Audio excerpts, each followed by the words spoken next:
untuk melihat 2024, durasi waktu kita kurang lebih 1 jam. Mungkin yang pertama saya akan ke Pak Romi dulu. Pak Romi, kalau kita lihat ekonomi Aceh dalam 2-3 tahun ini ya sedikit terkoreksi dibandingkan tahun-tahun sebelumnya gitu. Yang pertumbuhannya kurang lebih antara 3 sampai dengan 4%. Gitu.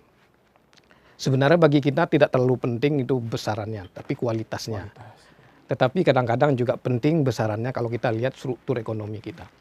Mungkin sebelum kita masuk ke 2024, Pak Romi bisa menjelaskan dulu evaluasi kita 2023, termasuk juga mungkin tahun-tahun sebelumnya. Karena proyeksi ekonomi ke depan itu tidak bisa kita lepaskan dengan realitas ekonomi kita pada saat ini. Mungkin Pak Romi bisa menjelaskan terlebih dahulu. Ya, terima kasih Pak Din, Pak Ustan Effendi. Terima kasih atas kesempatannya. Tentunya kami melihat Aceh ya. Alhamdulillah saya berarti sudah 10 bulan di Aceh. Saya sebelumnya belum pernah. Saya lihat potensi ekonominya memang banyak prospek yang bisa kita dorong ya. Tentunya dengan keindahan alam pariwisata di Banda Aceh itu luar biasa ya. Karena saya juga menikmati bagaimana pariwisata tidak kalah indah, kulinernya apalagi. Jadi makanya tantangan berat saya di Aceh adalah menahan berat badan. Karena begitu menggoda sekali dan kehidupannya itu sangat luar biasa. Saya tertarik dengan potensinya ya. Tadi memang kalau kita melihat ekonomi tentunya kita tidak bisa lepas dari struktur ekonominya. Ya. Kalau kita lihat struktur ekonomi di Provinsi Aceh itu kebetulan memang dominan di sektor primer dengan pertanian di sana. Tapi yang saya menjadi menarik pada saat saya melihat untuk mendorong ekonomi, salah satu yang penting adalah kuncinya adalah bagaimana konsumsi masyarakatnya. Konsumsi rumah tangga di Aceh termasuk besar dominan ya. Pak Rustan mungkin lebih paham itu sampai 55%-an ya. Dan yang lebih menarik lagi adalah investasinya. Investasinya termasuk tumbuh tinggi. Nah, itu capaiannya di atas nasional Sumatera ya. Memang menjadi tantangan adalah bagaimana nilai tambah. Karena kalau kita lihat perekonomian di sini itu juga banyak didukung dari pasokan dari luar. Industri-industri karena yang tadi sebenarnya saya contohkan pertanian yang hampir 30%. Itu sebenarnya kalau diolah nilai tambahnya luar biasa. Yang mesti kita konsumsi juga. Ini juga relevan terkait juga karena kita tidak akan lepaskan masalah perekonomian, pertumbuhan ekonomi dengan inflasi. Salah satu yang penting juga adalah mengenai pangan. Jadi memang kalau kita karena tadi itu ya Pak Din ya, kami melihat benar di dalam 3 tahun terakhir lah katakanlah memang secara level pertumbuhannya kita di bawah nasional dan Sumatera ya. Karena kita masih banyak potensi-potensi yang belum didorong. Karena tadi lagi-lagi adalah kita punya bahannya, tapi nilai tambahnya dimanfaatkan oleh tetangga kita. Jadi kalau saya melihat sampai dengan 2023 ya, karena struktur ekonominya juga masih sama, tentunya nggak akan bisa tumbuh melampaui ya, akan tumbuh moderat. Ya. Saat ini yang menjadi pendorong adalah harga komoditas. Karena termasuk pertanian juga, kita juga harga pangan lah terutama. Ya, betul. Itu bisa mendorong ke sana. Jadi kalau dilihat data BPS, 3 triwulan terakhir tumbuhnya ya memang awal tumbuh 4,6% ya. Pada triwulan pertama Pak ya? Triwulan pertama. Artinya kan kalau kita lihat capaian tahun 2022 itu kan tumbuh 4,2. Itu kan ada tinggi ini ya. Tinggi. Tapi memang berikutnya 4,3, 3,7. Akhirnya setelah kami hitung akumulasi sampai dengan Q3 itu 4,21. Jadi artinya memang masih mirip. Kita tinggal 1 triwulan lagi. Itu untuk 2023 Pak ya? 2023. Jadi akumulasi sampai 2023 dari data BPS tumbuh 4,21. Ini kan full year kemarin 4,2 ya. Artinya memang kita nunggu nanti di Q4 semoga juga ini. Desember ini Pak. Ya, tapi artinya itu akan relatif masih sama. Kalau saya untuk menyederhanakan, saya lihat engine ekonomi dari strukturnya itu seperti kayak mesin kapasitas mobil. Wah, di awal kencang gitu Pak. Iya, tapi kan kita lihat kan harus sampai dengan satu akhir periode ya. Nah ini seperti mobil kalau kapasitasnya katakanlah kecil ya nggak mungkin akan bisa menyalip yang besar. Salah satu yang meningkat kapasitas adalah melalui investasi. Tadi saya kadang lihat, ini kapasitasnya bisa didorong. Ini menjadi tantangan kita ya. Memang secara pelan-pelan saya melihat evaluasi sampai dengan data terakhir itu kan November ya. Yang menarik adalah dari sisi inflasi. Inflasi kita ini dulu Aceh saya melihat dari data historis juga tantangan nih. Dengan tumbuh ekonomi yang sedang-sedang aja, tapi inflasinya tinggi. Inflasinya tinggi. Ya. Bahkan sehingga kualitas pertumbuhan kita rendah gitu. Betul. Itu menjadi kunci Pak Den pada saat ekonomi. Biasanya itu masalah di daerah yang growth-nya tinggi. Growth-nya tinggi tapi terus karena respon dari sektor ekonominya tidak cepat, akhirnya ya harganya naik. Jadi menggerus sebenarnya karena kan kita bicara di sini adalah pendapatan real ya. Nah, ini artinya pada saat kemarin ini yang mungkin menarik untuk mungkin Pak Rustam ya bisa dalamnya adalah kali ini untuk capaian inflasi kita kinerjanya sekarang berbeda dengan tahun-tahun sebelumnya, Pak ya. Jadi lebih terkendali gitu kan. Betul. Jadi kalau di catatan saya ya untuk dari data BPS di tahun 2023 ini, di bulan-bulan pertama 2023 ini kita inflasi masih tinggi. Kita inflasi terakhir di tahun 2022 adalah 5,89, artinya masih di atas nasional 5,5. Februari inflasi naik jadi 6,71. Besar sekali. Ya. Namun lagi-lagi ternyata tetap ada hal-hal yang bisa karena kita punya mengendalikan inflasi bersama-sama tidak hanya ada di Bank Indonesia. Karena ternyata tipikal inflasi di daerah itu juga banyak bukan karena kebijakan suku bunga yang efektif karena ada masalah terutama di pangan. Harga pangan konsumsi pangan Pak, bisa tinggi banget. Jadi ini yang menjadi menarik karena pada saat inflasi Februari kemarin 6,71, ternyata untuk inflasi volatil food makanan itu 11,6% sendiri. Artinya kalau dibiarkan dan itu nggak akan inflasi pangan akan sangat sulit dikendalikan oleh itu yang menyebabkan rata-rata inflasi kita jadi tinggi gitu Pak. Jadi dengan kita melihat strategi pengendalian inflasi bersama daerah itu adalah kita harus memastikan dari produksi sampai ke konsumen itu harus terjaga. Jadi karena bisa jadi daerah produsen barangnya lari, kita sampai konsumen bisa mahal. Ini jadi inflasi. Jadi kami menarik ini capaian inflasi yang sampai dengan ini kali ini berbeda ceritanya. Terakhir tuh kita 2,38%, artinya masih di bawah pertumbuhan ekonomi gitu. Dan salah satu hal yang penting adalah pada saat di hilirnya di pasar-pasarnya, saya memperhatikan ada kebijakan yang efektif. Karena saya Februari dengan inflasi yang tinggi, kita lihat sebagai kepala daerah PJ Group sempat mengeluarkan surat edaran agar daerah-daerah IHK memperhatikan pasar tradisional. Karena pasar tradisional itu referensi dari pasar lainnya. Jadi ini kan hanya istilahnya butuh strategi. Semuanya punya operasi pasar murah. Tapi bagaimana untuk bisa cepat mengendalikan harga kan kita mulai dari mana ini? Kemarin saya lihat salah satu hal yang dikendalikan utama untuk pasar tradisional di pasar-pasar yang memang di kota-kota yang besar ya sebagai sampling IHK-nya BPS. Nah ini artinya dengan operasi pasar murah akhirnya lebih efektif. Bisa terkendali. Akhirnya sampai sekarang kemungkinan kita memperkirakan ini tinggal 1 minggu survei BPS ya.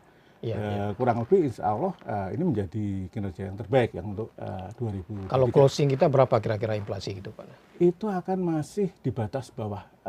Ini kan pemerintah mentargetkan bersama Bank Indonesia inflasi yang mendukung ekonomi adalah di sasaran 2 plus minus 1%. Artinya bisa 3 plus 1 bisa 2 sampai 4%. Nah ini kita menuju ke inflasi yang di bawah 2%. Ya, artinya ini menjadi hal yang modal positif karena menjadi penting untuk karena inflasi ini jadi kemana-mana dampaknya ya. Secara ini akan menarik untuk ke investasi kalau terus terpelihara di dalam inflasi yang terjaga. Di sisi lain kita juga tantangan angka kemiskinan ya Pak Rustam ya. Salah satunya juga akan ada pengaruhnya inflasi ini. Karena kan itu adalah menghitungnya memang pemerintah BPS menghitungnya dari pengeluaran. Artinya kalau harganya inflasi naik makin terus, tinggi, ya istilahnya penyusutan lah gitu Pak. betul. Kalau inflasinya melambung harganya naik, jadi bisa ketinggalan nanti. Enggak. Karena kan di situ dia harus masyarakat rumah tangga itu mengkonsumsi sekian tertentu ya, dari khususnya banyak di makanan. Jadi dengan seperti itu akan Mungkin tadi Pak Roni saya tertarik juga. Ini Pak Roni di awal tadi menyampaikan bahwa pertumbuhan investasi di Aceh lumayan tinggi gitu ya kan. Nah yang kedua juga pertumbuhan ekonomi itu di akhir tahun itu lebih tinggi. Nah barangkali ini kita coba minta dijelaskan. Ini pertumbuhan investasi kita tinggi, tetapi pertumbuhan ekonomi kita juga belum bisa terkoreksi secara positif lebih tinggi lagi. Ini kenapa, menarik sekali Pak Adin. Saya juga wah ini sebenarnya modal dasar karena kan investasi itu kan ada multiplier yang ke depan ya. Betul. Nah ini menjadi tantangan adalah investasi saat ini ya di data terakhir itu tumbuh 7,2%. Ya, lebih besar ya? Iya, itu lebih besar di nasional maupun di Sumatera ya. Nah ini setelah kita melihat memang tidak salah investasi saat ini banyak di investasi dalam konstruksi dan energi. Ya, tambang ya? Iya, jadi infrastruktur kita memang bagus. Apalagi sampai sekarang investasi di energi dengan memang sebagian besar proyek strategis nasional maupun dari dana APBD ya. Nah, kuncinya sekarang adalah bagaimana infrastruktur yang sudah relatif baik ya dari semuanya hampir saya lihat jalan-jalan di Aceh mungkin yang salah satu yang terbaik ya. Di Sumatera dimanapun, iya itu bagus. Pelabuhan bagus, terus juga fasilitas lainnya juga energi apalagi kita juga bahkan kita surplus ya. Ini menjadi tantangan adalah bagaimana investasi di infrastruktur dasar ini disambut oleh dunia usaha. Artinya adalah bagaimana sektor pertanian yang itu bisa diolah dengan nilai tambah yang tinggi itu dihadirkan industri yang hilirisasi tadi. Ini memang jadi kami memahami itu hal bukan tantangan. Jadi kami pun bersama ini punya juga kegiatan ya RIRU ya kita sebut ya, Regional Investor Relation Unit. Yang satunya adalah bagaimana kita mempromosikan investasi. Ini menjadi tantangan. Makanya ini menjadi menarik karena kita butuh sumber pembiayaan baik itu dari investasi dari lembaga keuangan maupun juga tidak menutup dari asing dan juga PMTN ya. Baik Pak Roni, sebelum kita masuk ke Outlook 2024, kita beralih ke Pak Rustam dulu. Pak Rustam, tadi kita sudah mendengar informasi yang disampaikan oleh Pak Roni.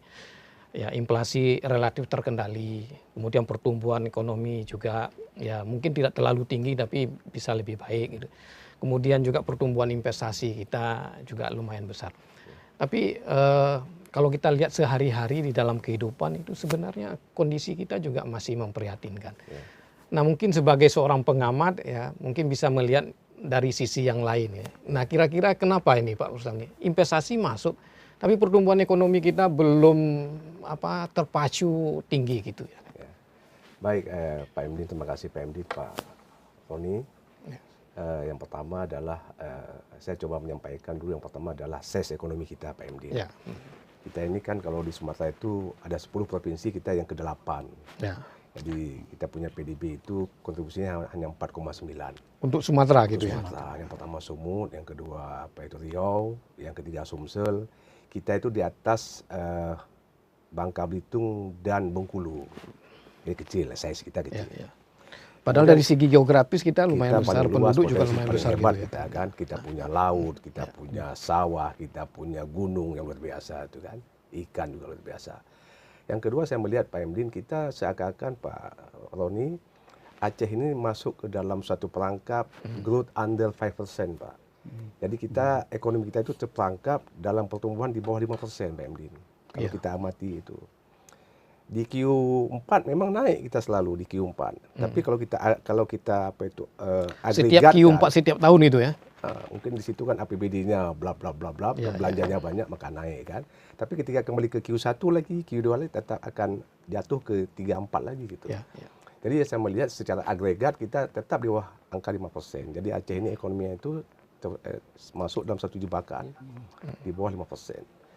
Yang ketiga saya lihat Pak Emdin dalam hasil amatan saya selama ini dalam 2-3 tahun ini Pak Emdin, Pak Roni, Aceh itu semakin pada TW3 Pak, itu semakin banyak lapangan usaha yang terkontraksi Pak Emdin. Pada TW1 yang lalu Artinya itu mengalami minus ya? minus. Pada TW1 2023 itu hanya 3 lapangan usaha yang minus. Tapi pada TW3 itu sudah sampai 5 lapangan usaha.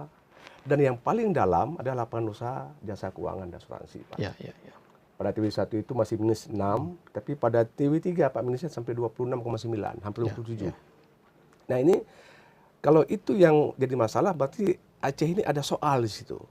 Ada soalnya mengapa saya katakan di pengolahan kita tumbuhnya minus, di pertambangan juga minus, ditambah dengan jasa keuangan juga minus yang sangat dalam. Arti kata ada kaitan sama investasi tadi. Arti kata ada persoalan di akses pembiayaan kita PMD. Apa maknanya bahwa selama ini memang kita tidak ada pompa untuk bisa memompa ekonomi itu bisa tumbuh lebih tinggi PMD ini.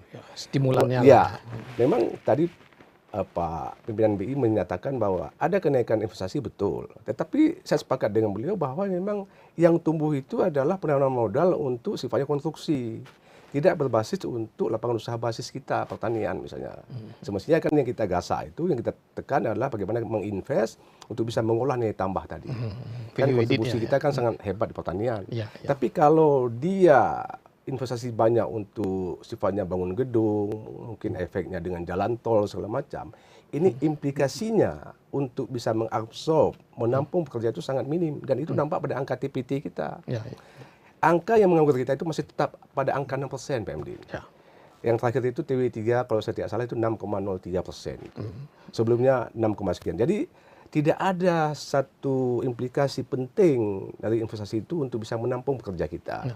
Dan ini akan menjadi persoalan bagi Aceh ke depan. Dan angkanya masih pada angka 6 terus gitu. Jadi tidak ada signifikansi tadi. Jadi kalau Pak Emdin katakan bahwa pertumbuhan ekonomi kita memang ada angkanya, tapi terkesan oleh saya sebagai pengamat tidak ada inklusifnya. Jadi pertumbuhan ekonomi yang tidak inklusif PMD.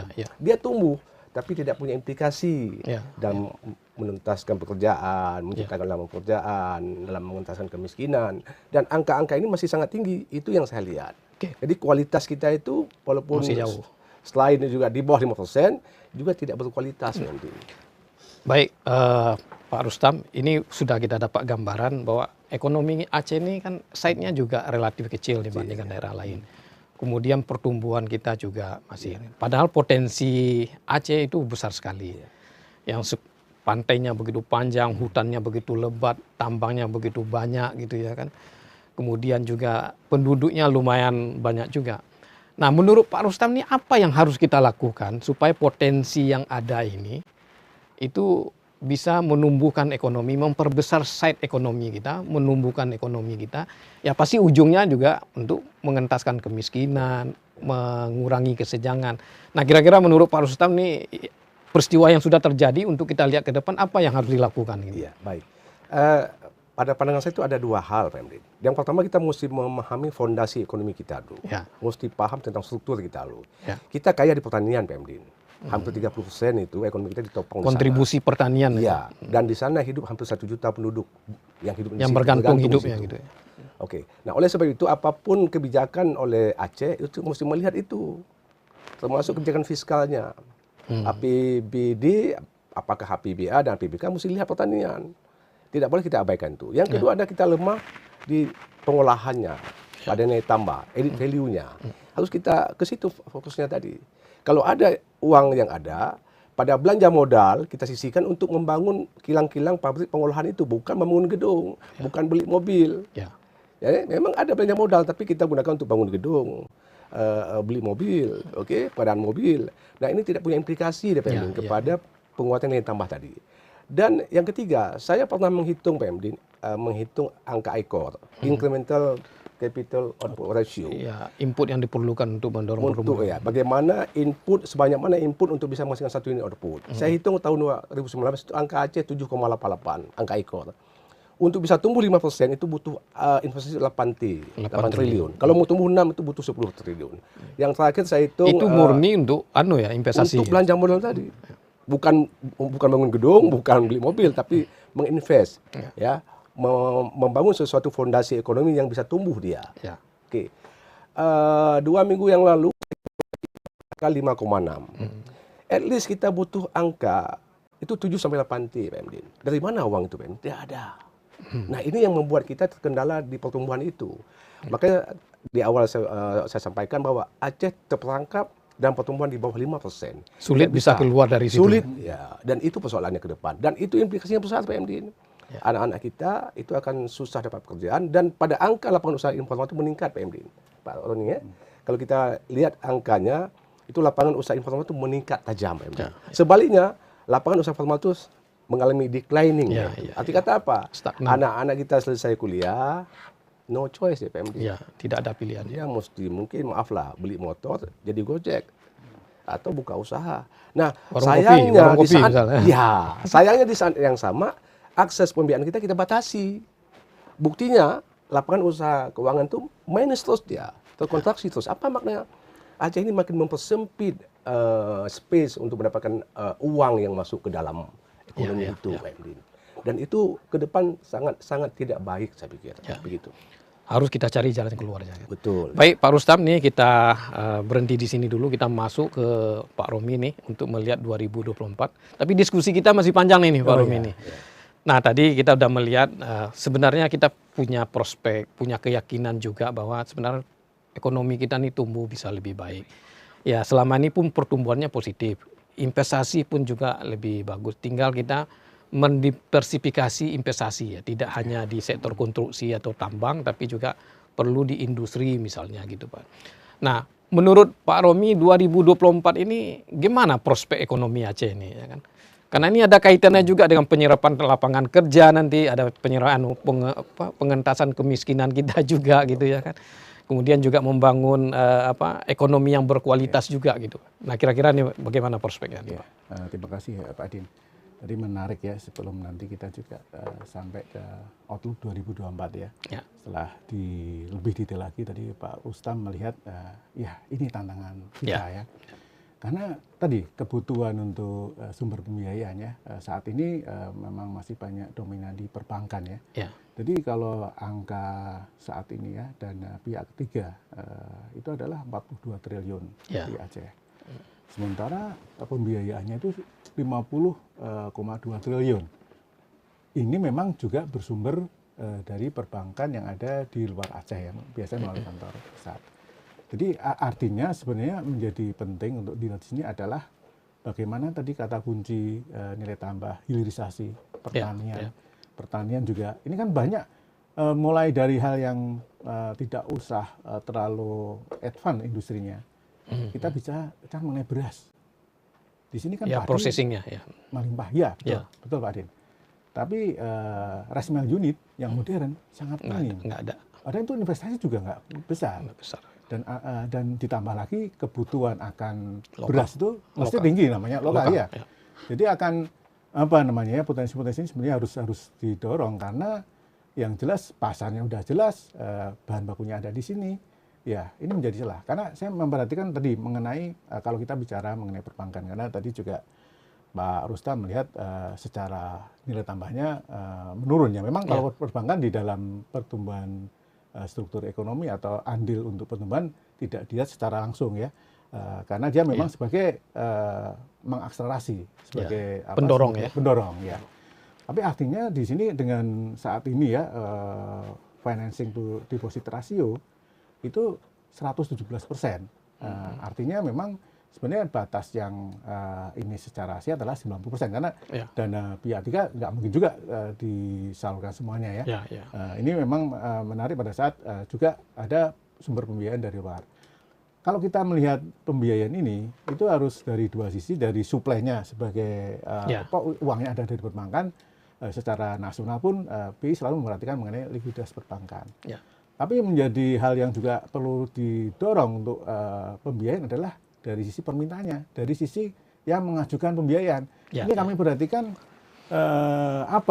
biasanya usaha yang memang sudah marginnya tinggi, kita lihatlah yang mendapat berkah dari harga komoditas, dia udah ini susah untuk diversifikasi usaha. Ya, ya. Ini menjadi penting untuk mendorong bagaimana semuanya lah. Ini kan PR bersama termasuk pemerintah daerah untuk mendorong ayo masuk gitu loh. Ya. Karena tadi saya melihat impor antar daerah kita tuh tinggi gitu loh. Sementara itu bisa, kenapa nggak bisa? Bisa diganti dengan produksi dalam lokal gitu, Pak. Udah ini dari giling beras saja, mengolah Iya, padi ke beras kan. Ya. Karena saya perhatikan banyak yang kurang bersaing karena rice mill unitnya udah lama gitu ya. Jadi rusaknya banyak gitu loh. Jadi kan beras diukur dari tingkat kerusakan pecah gitu ya. Ya. Artinya itu sebenarnya satu hal yang mendukung. Memang ini menjadi menarik untuk bagaimana mendorong untuk ke depannya. Ya, barangkali itu bukan hanya di beras, di ikan juga. Betul, apalagi ini saya tadi contoh yang ibaratnya nggak usah, ini yang kecil-kecil nggak muluk-muluk lah. Apalagi kalau nanti diolah, ikan kita luar biasa. Kalau diolah dengan itu dan posisi strategis kita kan bisa untuk nanti tidak hanya untuk dalam negeri, bisa diekspor. Kita belum bicara mengenai kopi yang udah terkenal, terus juga ada lagi yang bahan parfum tuh ya, minyak nilam ya Pak. Ya. Itu kan di sini kan termasuk yang terbaik ya. Ya, itu kan juga ada, tapi juga kita harus memperhatikan ini gimana cara kesananya. Artinya memang itu potensi itu ada, dan itu memang harusnya menjadi fokus ke depannya. Karena kalau secara umum kita melihat untuk 2024, ya akan nggak terlalu jauh dari angka tadi Pak, jebakan di bawah 5% ya. 5%. Karena nggak ada sumber engine baru. Ya. Kita hanya bergantung harga komoditas. Ya memang harga komoditas, tapi kan itu sesuatu yang sangat dinamis ya. Jadi dan sulit juga kita dongkrak secara cepat. Persis. Nah, jadi saya malah melihat karena secara besarannya untuk pertumbuhan seperti itu, kami melihat upaya-upaya yang ke sana. Jadi bagaimana investasi ini benar-benar menjadi hal yang didorong dan saya membayangkan ini Pak Din, tadi saya awal melihat bagaimana pariwisata di Aceh itu luar biasa. Gimana kita itu karunia Tuhan itu ya. Karunia Tuhan, wah itu lengkap sekali. Nggak perlu diciptakan, cuma betul. Iya. Saya ini Pak, ya ini mungkin sayanya yang ini ya.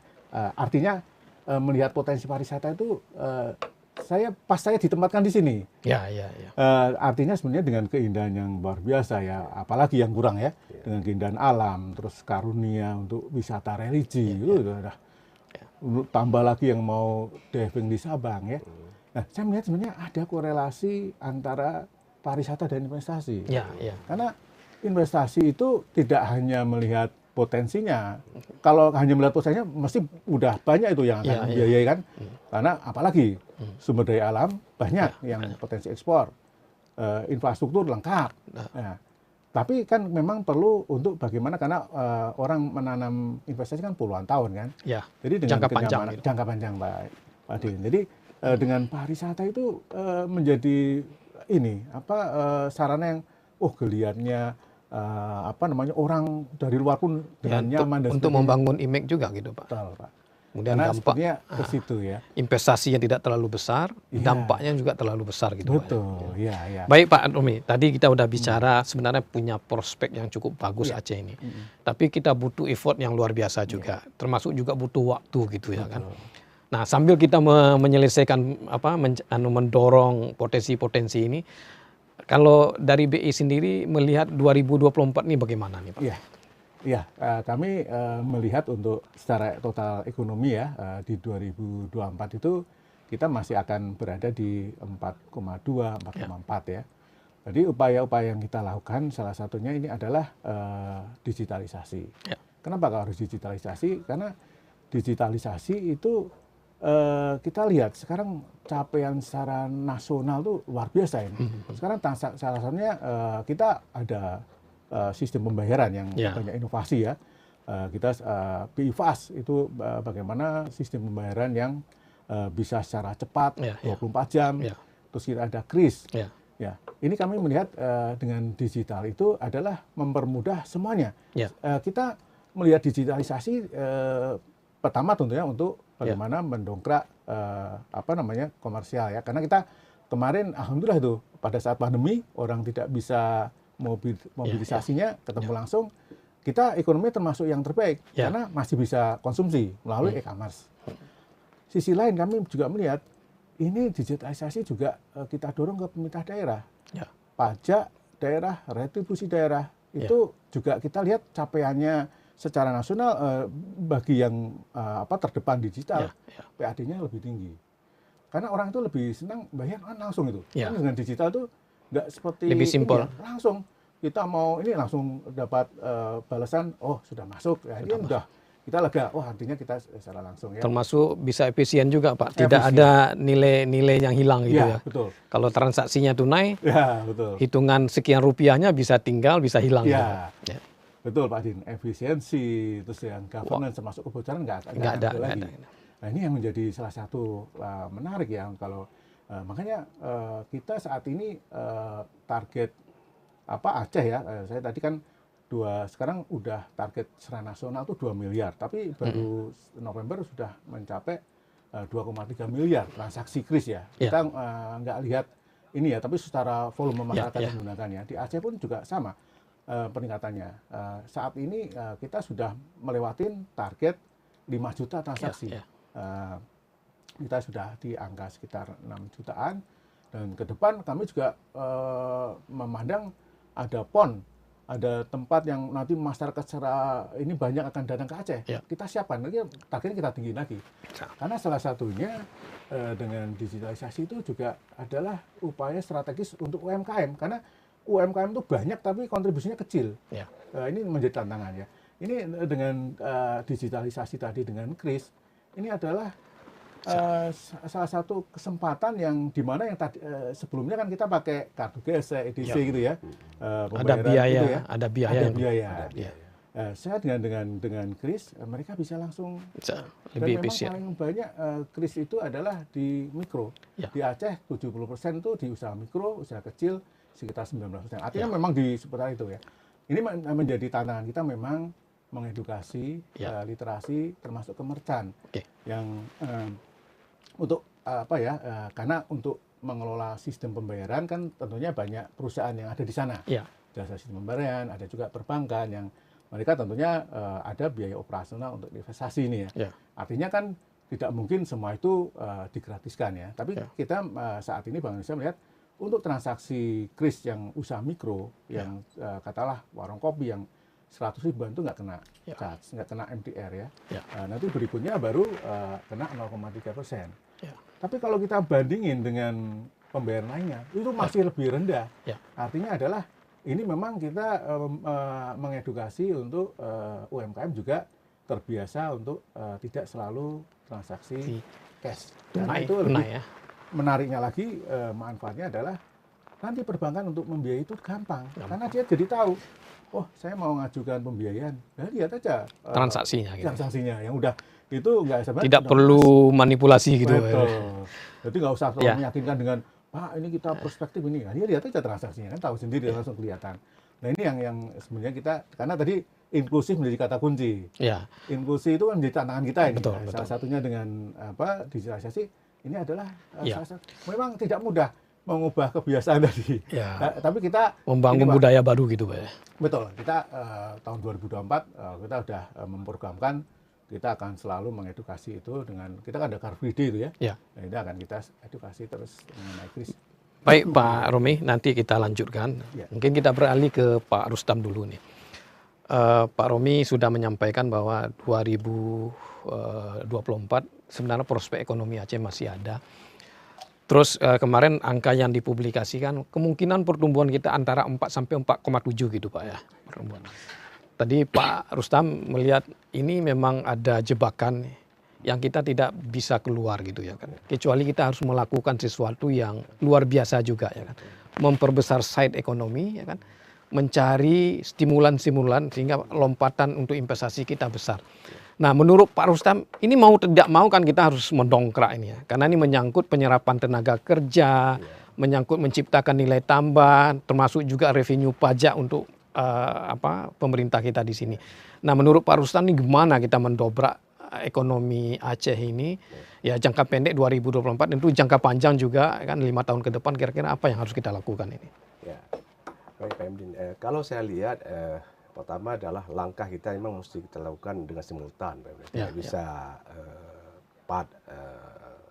berbagian, tidak mungkin itu. Karena kita memang mengalami persoalan yang sangat kompleks, Pak Emdin. Sebagai contoh saya sampaikan bahwa kita kaya di pertanian, Pak Emdin. Tapi kita masih ada persoalan di hulu. Apa di hulu itu? Sawah kita semakin sedikit. Alih fungsi lahan itu sangat menciut menciut, Pak Emdin. Karena pertambahan penduduk, ya, kegiatan-kegiatan yang lain ya. Lahan yang masih bagus dialih fungsi jadi komplek perumahan. Dan sejauh ini saya lihat tidak ada upaya apapun oleh Pemda untuk mengatasi itu. Ini implikasinya ada kepada hasil pertanian, Pak Emdin. Itu ada hubungan dengan side ekonomi juga lagi. Ya, nanti akan size akan jauh lebih kecil lagi, Pak Emdin. Kemudian di hulu juga ada persoalan soal benih, Pak Emdin. Soal pupuk yang belum mencukupi. Ini kan akan melemahkan angka produktivitas kita. Hasil yang kita dapat per hektar akan semakin kecil, ditambah dengan kehilangan lahan.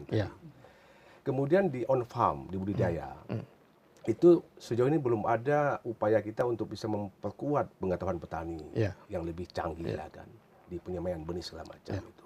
Kemudian lagi di spotting sistemnya, di spotting itu jalan usaha tani. Saya pernah ke sebuah kabupaten, nggak saya sebutkan, itu jalan ke kebun coklat itu berlubang, sempit, kecil, sehingga hasil angkut. Mungkin kalau Pak MD juga punya kebun, coba bayangkan susahnya bukan minta ampun.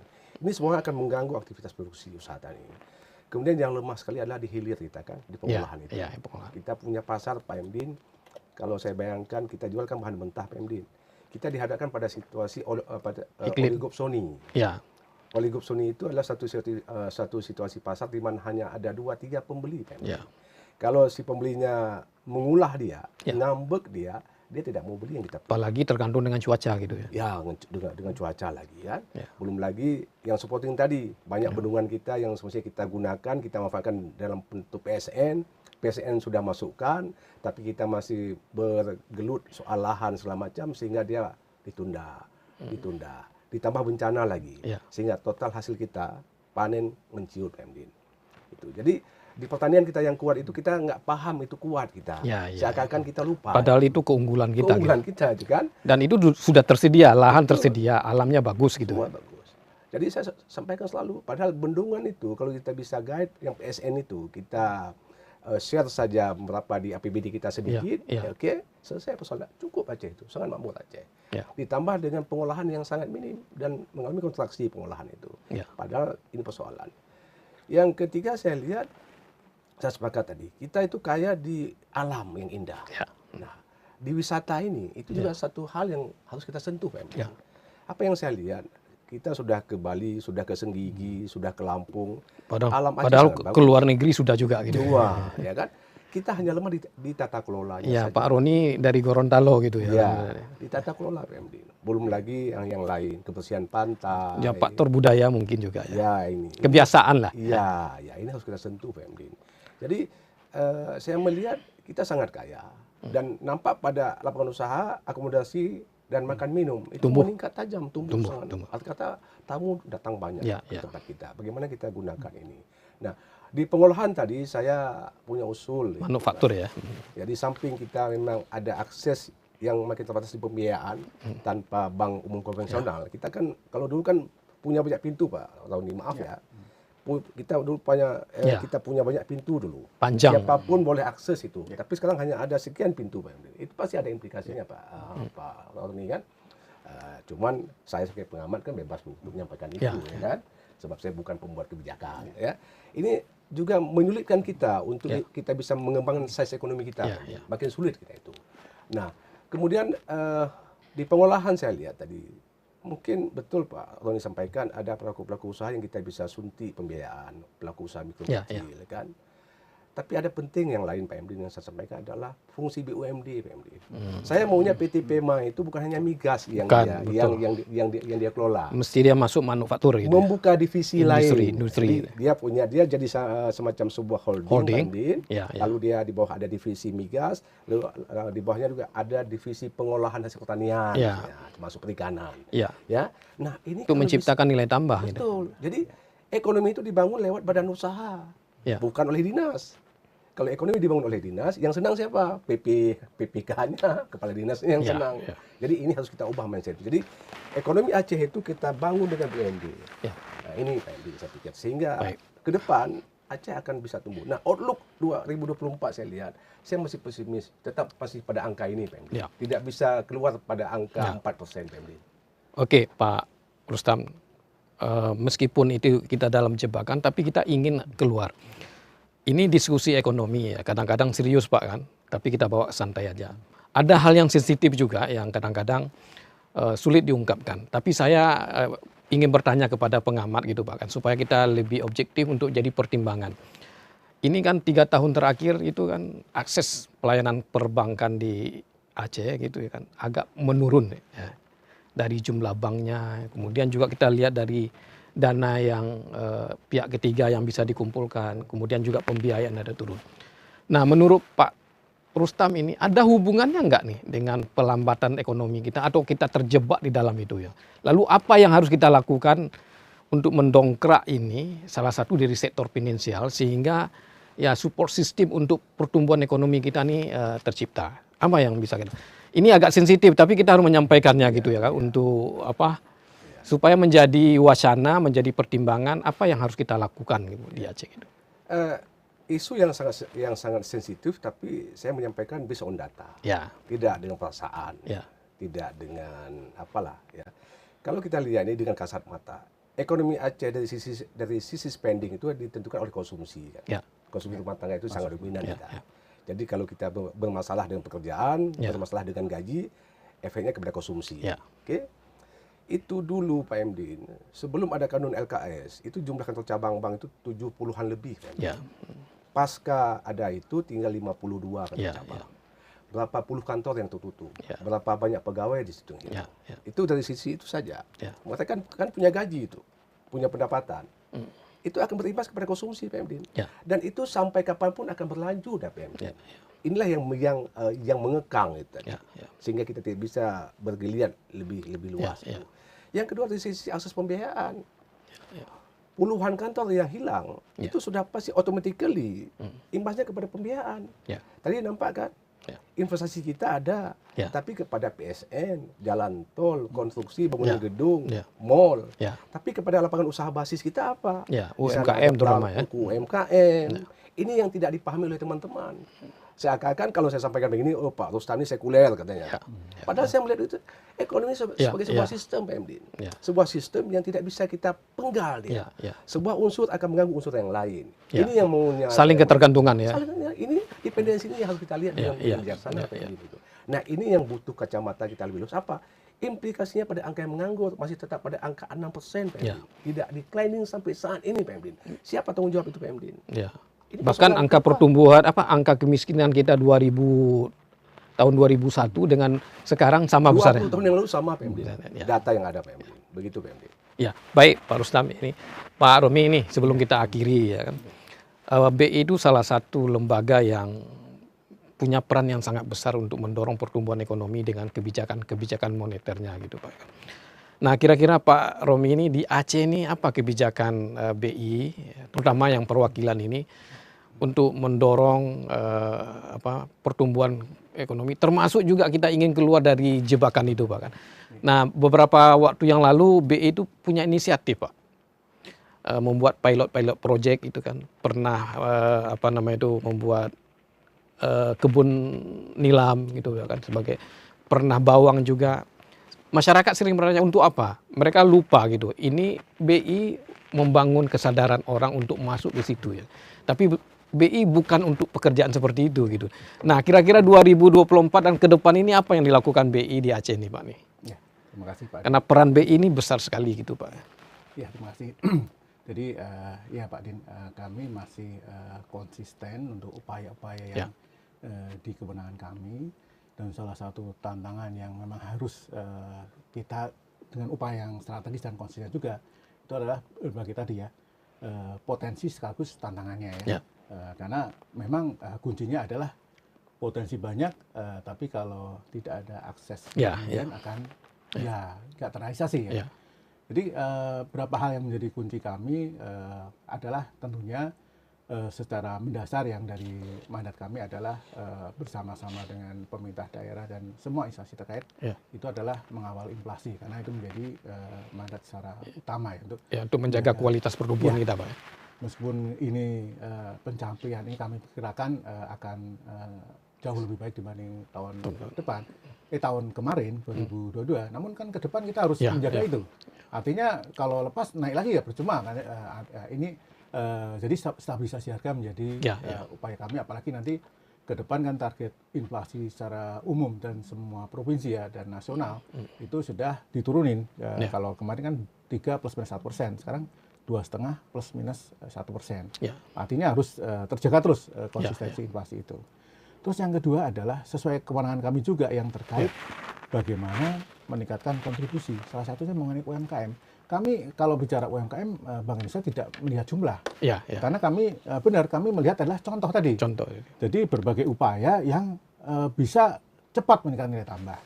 Benar tadi yang untuk UMKM klaster pangan, kita ada bawang merah, ada sekarang gerakan cabai. Karena nanti kita lihat sebenarnya ini adalah contoh-contoh yang bagaimana nanti kita melihat katakanlah melalui teknologi juga itu akan ada nilai tambahnya, peningkatan. Jadi kami mendorong ke sana UMKM itu untuk tumbuh bisa besar. Salah satunya adalah semua itu didorong untuk bagaimana nanti go digital, go global. Karena digitalisasi menjadi lebih efisien dan itu nanti kalau sudah mencapai ekspor, itu sudah menang dia. Dan dia akan konsisten. Salah satunya kita ada onboarding dan memang target kita adalah bagaimana ada contoh-contoh UMKM yang naik kelas yang bisa jadi referensi semuanya untuk nanti bersama-sama karena tadi sayang potensinya. Terus yang kita juga akan terus konsisten adalah tadi digitalisasi. Karena tadi ada masalah bukan masalah kita di Aceh sudah konferensi ke LKS Lembaga Keuangan Syariah. Tentunya jangan sampai kebutuhan dari pelaku usaha nanti akan terhambat. Salah satunya digitalisasi melalui KRIS itu adalah memudahkan transaksi tidak memandang bank siapa, apakah termasuk bank konvensional, bank syariah, semuanya kan cepat. Dan ini akan kita konsisten.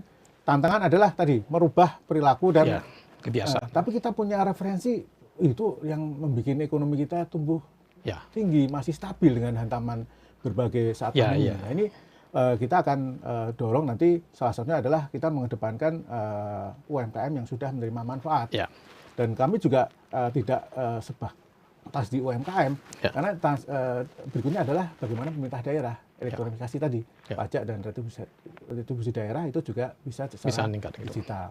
Dan sebenarnya satu lagi yang kita juga melihat kekasan di Aceh dengan syariahnya adalah bagaimana digital itu juga mendorong untuk lembaga atau masjid, zakat, infak, sedekah. Makanya kita ada program KRIS 1000 masjid karena kita lihat itu kita lihatlah pada saat ini untuk membantu saudara kita di Palestina itu bagaimana luar biasanya dengan digital itu. Dalam miliar bisa dalam beberapa hari tercapai itu. Nah, ini kita lihat kita dorong memang lagi-lagi adalah membiasakan. Karena sebenarnya itu sangat mungkin transaksi KRIS yang diterima oleh masjid itu akan bisa diinformasikan ke masyarakat dan itu bisa tidak harus datang ke masjid. Simpan gambarnya kapan-kapan kita pengen beramal, berinfak sudah bisa otomatis. Artinya itu yang jadi kata kuncinya adalah hilirisasi nilai tambah dan terus dibantu dengan digitalisasi ya. Dan salah satunya memang memberdayakan UMKM naik kelas. Mungkin itu Pak. Mungkin ada satu lagi yang perlu kita dan ini menjadi salah satu motonya BI, sinergi Pak. Itu pasti. Jadi sinergi apapun yang kita lakukan, tetapi kalau dilakukan secara individu, secara parsial itu mungkin hasilnya tidak maksimal. Sinergi itu adalah 1 tambah 1 menjadi 4, menjadi 5 gitu. Nah ini kira-kira nih bagaimana mensimulasikannya supaya pertumbuhan ekonomi kita sebagai objek itu Pak kita lakukan secara sinergi gitu. Ya Pak Din, itu justru itu yang penting tuh paling penting dan sudah teruji sinergi kolaborasi. Kita lihat bagaimana negara-negara tetangga itu kesulitan mengatasi inflasi karena mereka nggak punya TPID. Selama ini kan dilihat inflasi bank sentral. Padahal inflasi bisa dari tadi kalau karena bencana alam, gangguan produksi itu kan nggak akan nyambung ya. Harus terintegrasi gitu Pak. Ya, sinergi kolaborasi. Itu jadi kita benar kita akan melihat bagaimana sinergi kolaborasi itu dengan semua instansi baik pemerintah daerah, semua komponen masyarakat itu menjadi penting. Karena kita juga tidak hanya inflasi, digitalisasi juga sama. Kita merangkul semuanya. Bahkan kita nanti akan kita dorong karena itu menjadi salah satu tantangan yang sepertinya pemecahnya sinergi kolaborasi ya. Makanya saya lihat Aceh ini luar biasa. Sebelumnya saya di daerah timur Pak Din. Jadi kalau saya lihat di sana, waduh ya itu mulu-mulu kita tapi nggak ada yang bangun infrastruktur, energi listriknya nggak nyambung. Kan beda dengan di Aceh, semuanya sudah ada. Tinggal bagaimana kita melakukan sinergi kolaborasi ya. Kalau Bank Indonesia tentunya akan selalu untuk mendorong menjaga stabilitas harga. Nanti kita juga mendorong untuk bagaimana ekspor. Terus kita juga tentunya bagaimana nanti digitalisasi, dan itu tidak bisa hanya Bank Indonesia. Jadi memang benar ini sama kita ingin nanti ini ya. Jebakan kalau Pak Rustam bilang jebakan di bawah 5% ya. 5%. Itu sebenarnya suatu keniscayaan, tapi memang perlu benar Pak. Betul. Ini tantangan bersama dan itu akan sangat efektif dengan sinergi kolaborasi. Baik Pak Roni, terima kasih. Pak Rustam nih sebelum kita akhiri. Kalau orang belajar ekonomi dia tahu bahwa pertumbuhan ekonomi itu sebenarnya sebuah ilusi. Pertumbuhan ekonomi yang tinggi belum tentu bagus ya. Karena mungkin didorong oleh sektor-sektor tertentu yang sebenarnya nilai tambahnya tidak bagus ya, tidak baik. Pertumbuhan ekonomi yang relatif rendah bukan juga tidak bagus gitu ya kan. Tapi sangat tergantung sektor mana yang menopangnya. Nah, ini kan kita ingin mengubah ingin mendobrak jebakan tadi ya kan. Sekaligus juga ingin menciptakan kualitas. Mungkin kita pertumbuhan ekonomi kita nggak perlu 8% ya, cukup 5% aja gitu.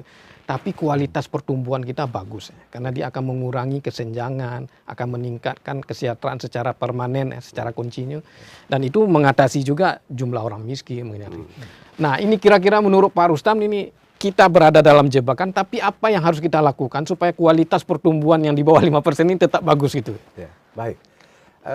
Sama dengan yang sudah saya sampaikan sebelumnya, bahwa kita mesti melihat basis kita PMD.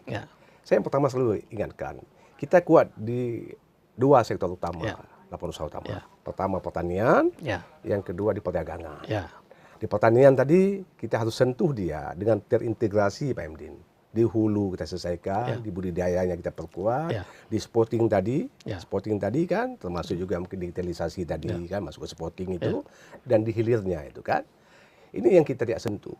Oke. Padahal kalau APBD yang ada, kita fokus ke sini dengan terintegrasi ini cantik Aceh itu bagus, kuat, ditopang oleh pengolahan tadi. Oke, ini yang kita nggak. Yang kedua adalah di dagang, di perdagangan. Bahwa sejak masa lalu, zaman dulu kita dikenal sebagai secara geografis sebenarnya Aceh lebih mudah dengan perdagangan gitu ya. Nah ini kita support, bukan hanya yang mikro kecil tapi menengah besar. Nah ini adalah semuanya juga butuh modal usaha PMD. Siapa yang mensupport ini PMD?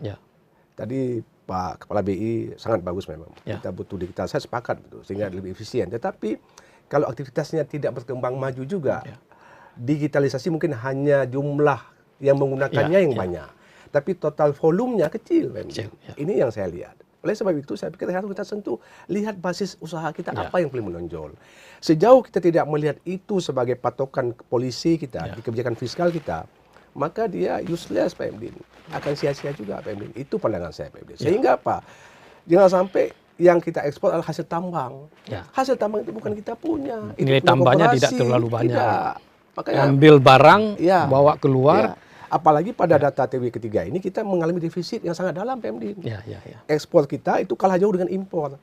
Dan yang kita impor pun yang kita bisa hasilkan PMD. Jadi kita ini sudah kecil, kita tidak pernah menyelesaikan masalah yang kita bisa selesaikan sebetulnya PMD. Itu makanya kita tumbuh walaupun itu angka ilusi, tapi kalau saya yakin kalau ekonomi Aceh bisa tumbuh 5% ke atas, itu angka 6,03% TPT tadi, belum bisa lagi yang disguise belum lagi yang memang dia yang memang nganggur tapi dia tersembunyi, tidak akan selesai persoalan Aceh.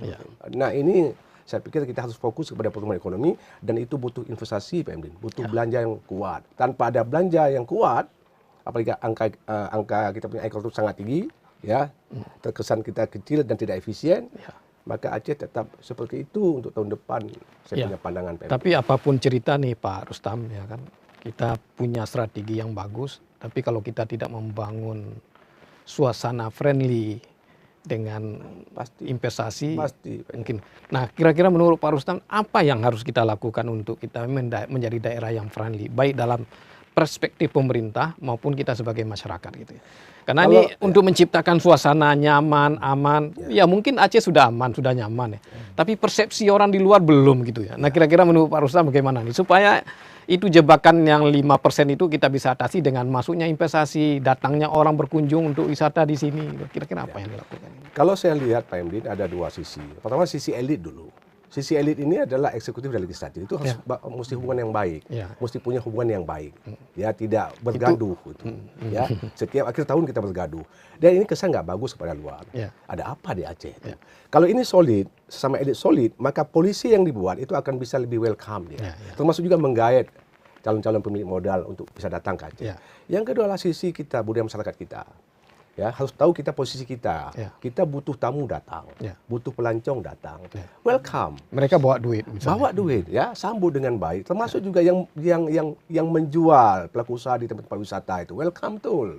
Kalau bisa tempel harganya, terbuka. Berapa Indomie, berapa kopi, berapa teh. Sehingga tidak terkesan kita ini Islami, tapi dalam sikap kita Islami.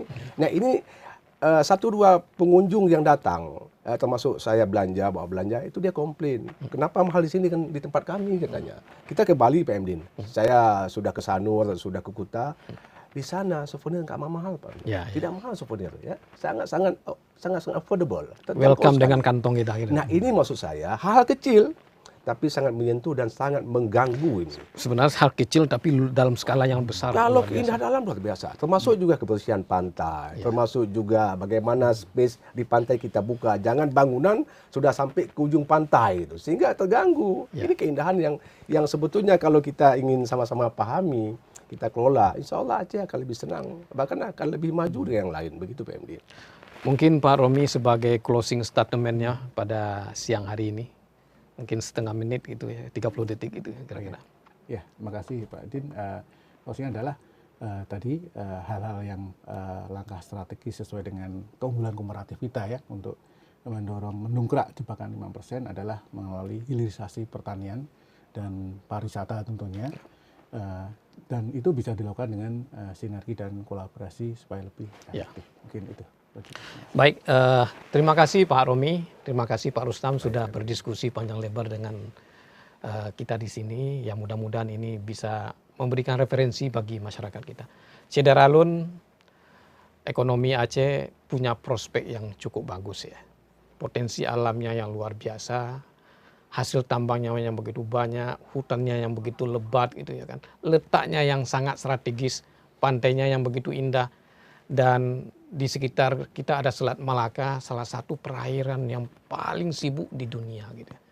Tetapi ironisnya kita berada dalam posisi yang jauh maju di posisi yang sedikit tertinggal dibandingkan daerah-daerah lain di Indonesia, bahkan juga dengan negara tetangga. Inilah yang perlu kita ubah supaya kita potensi yang ada ini memberikan manfaat untuk kesejahteraan. Diskusi kita pada hari ini mencari cara mendorong pertumbuhan ekonomi supaya tidak terjebak dengan pertumbuhan 5%. Kemudian juga kita ingin menciptakan pertumbuhan ekonomi yang berkualitas dan sekaligus juga untuk meningkatkan kesejahteraan masyarakat kita. Mari semuanya kita dorong dan kita bekerja secara penuh dan sinergi untuk semua pihak. Mudah-mudahan ekonomi Aceh dalam beberapa tahun ke depan menjadi yang terbaik di antara daerah-daerah yang ada di Indonesia. Terima kasih atas perhatiannya. Sampai jumpa. Assalamualaikum warahmatullahi wabarakatuh. Waalaikumsalam warahmatullahi wabarakatuh. Mohon maaf nih.